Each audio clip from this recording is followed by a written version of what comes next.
अस्सलाम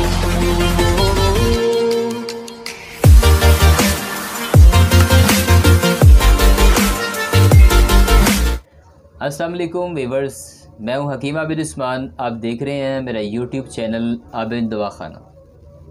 आज मैं आपको बताने वाला हूं ऐसी उलझी हुई मर्ज़ जिसका जल्दी से इलाज नहीं होता, यानी थायराइड ग्लैंड, जो कि गले का मर्ज़ है।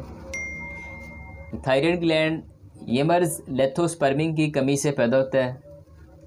जब थायराइड ग्लैंड में प्रॉब्लम पैदा हो जाती है तो वज़न दिन ब दिन कम होना शुरू हो जाता है, भूख में कमी आ जाती है। और अगर ये मर्ज़ बच्चों में हो जाए तो बच्चे फल फूल नहीं सकते। अगर ये मर्ज़ बड़ों में हो जाए तो बड़ों में थायराइड का मसला आ जाए तो इनका वज़न भी कम होना शुरू हो जाता है और वह डिप्रेशन का शिकार हो जाते हैं। इसके साथ दूसरा मर्ज़ गिलड़ है, ये भी गले का मर्ज़ है। इसमें आयोडीन की कमी हो जाती है जिसकी वजह से ये मर्ज़ सामने आता है।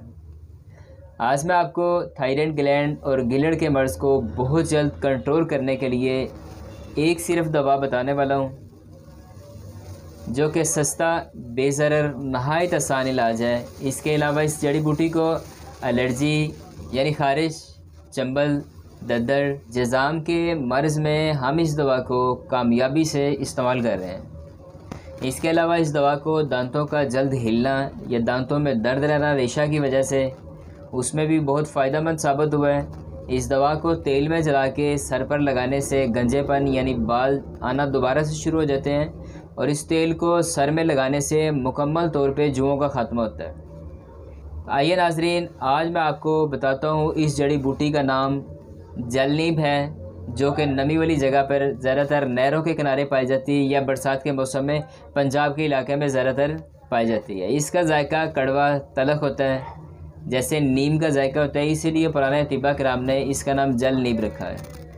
इसके ख़ास तौर पे यह है कि इसमें लेथोस्पर्मिन के अज्जा पाए जाते हैं, जिसकी वजह से ये ख़ास तौर पर थायराइड ग्लैंड को बहुत जल्द कंट्रोल कर लेती है। और इसमें आयोडीन की भी मिकदार काफ़ी पाई जाती है, जिसकी वजह से यह गले के गिलड़ वाला मर्ज़ को बहुत फ़ायदेमंद साबित होती है। इसके साथ ही इजाज़त दीजिए, फिर मुलाकात होगी नई वीडियो में नए टॉपिक के साथ। अल्लाह हाफ़िज़।